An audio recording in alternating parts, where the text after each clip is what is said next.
Hello, this is Kristen with Intentionally Nourishing.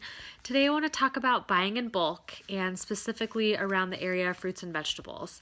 Playing off of yesterday's talk about CSAs and farmers markets, there are some other places that you can purchase fruits and vegetables, especially when farmers markets aren't available, in the off season, the winter, and things like that.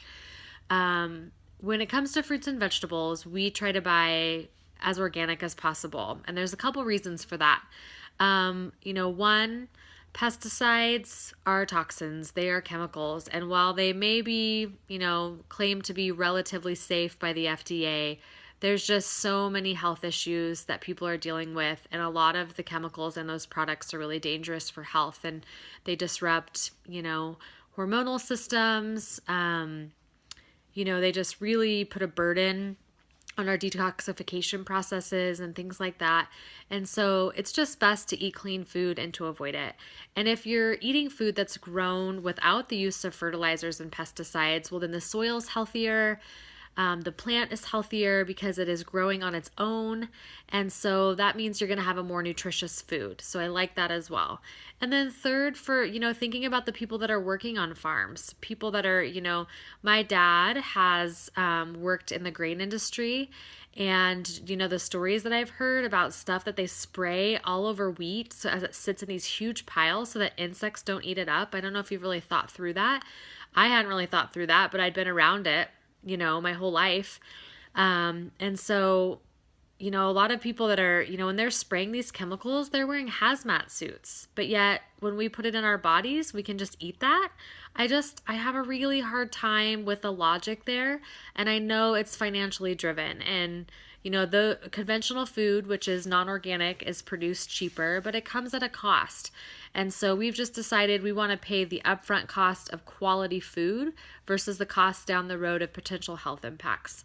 So like I said yesterday, when foods are in season, you can get a lot better deal. You can purchase in advance through a farm, which is called a CSA, and you can watch yesterday's videos. But, every time you shop at the store, you are voting.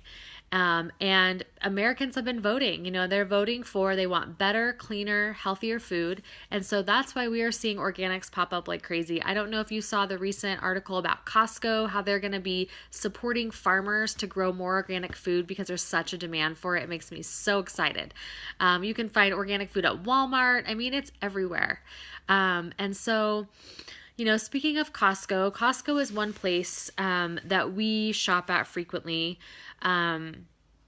And a lot of the foods on the Dirty Dozen you can find organically at Costco, which I love. So, this summer, things like peaches and nectarines are on the Dirty Dozen list. Spinach, celery. Costco does not have organic celery, but that's another one. And so the thing about the Dirty Dozen is that most of those plants, blueberries, strawberries, cherries, they all have grapes, they all have thin skin.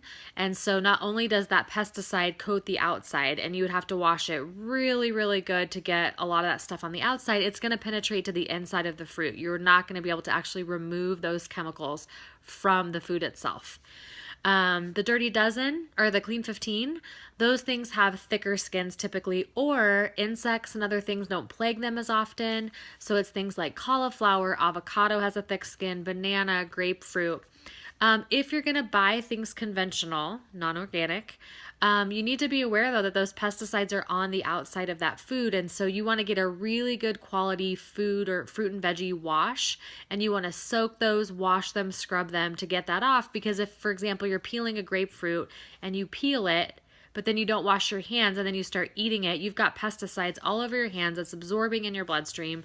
And then you're contaminating the food with pesticides on your hands. So so Costco, apples, they have organic apples, strawberries, peaches, organic spinach. Ours has been starting to get like organic Brussels sprouts and asparagus. And so it's really exciting. They also have a really big selection of organic frozen fruits and vegetables. So that's another good way to, purchase organic food for a cheaper price is to hit up the frozen section.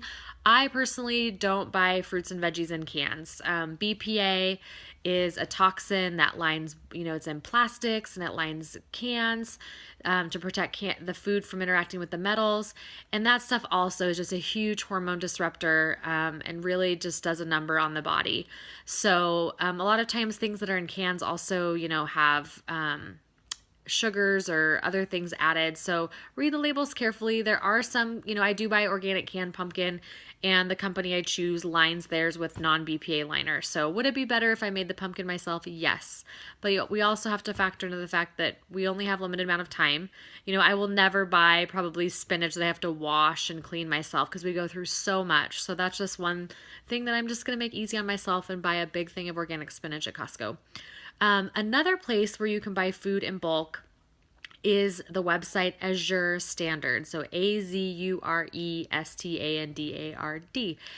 And Azure Standard is actually an Oregon-based company. It is over in Morrow, this tiny little town. So, they're creating jobs, which I love, but they sell all kinds of organic and natural foods in bulk. Or not in bulk, and they have drops all over. And I thought it was just an Oregon thing, but it's actually, there are drops all over the U.S. I know some of you are in Idaho, Oregon, Washington. There are drops everywhere, and it's free shipping. So if you buy $50 worth of stuff in that month, you don't have to pay for shipping. You just become a part of a drop site, either at someone's house. The one I'm a part of here in Bend is at a indoor farmer's market, and you can get amazing prices on things. They have produce. You can get a lot of produce or a small amount. You can get grains, nuts, seeds, all that stuff in bulk. And then, packaged foods, gluten-free foods, personal products. It's awesome. So between that and Costco, those are some of the places where I get some of the bigger things, and then I just kind of fill in the gaps. I know some people, love Whole Foods or Trader Joe's. It's nice to go into a store and know that, most of the things are safe, but you need to read the labels, and you need to understand if you buy something even there that's processed, it's still going to have additives in it.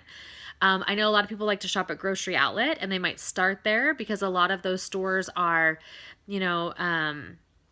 sending food to Grocery Outlet because of label changes. A lot of the times things aren't expired. I mean, sometimes. So again, read your label. But they're offering a lot of organic products. So you could start your grocery shopping there and then fill in the gaps in other places. So yeah, those are some of the tips that we use, and I hope you find that's helpful. If you have any questions or comments, or please, if you have a place that you love to shop that I didn't mention, shout it out there in the comment section. We all need to learn, and I have plenty more to learn, so I do not know everything, but I just want to share a few things that I do know. So hope you find that helpful. Bye-bye.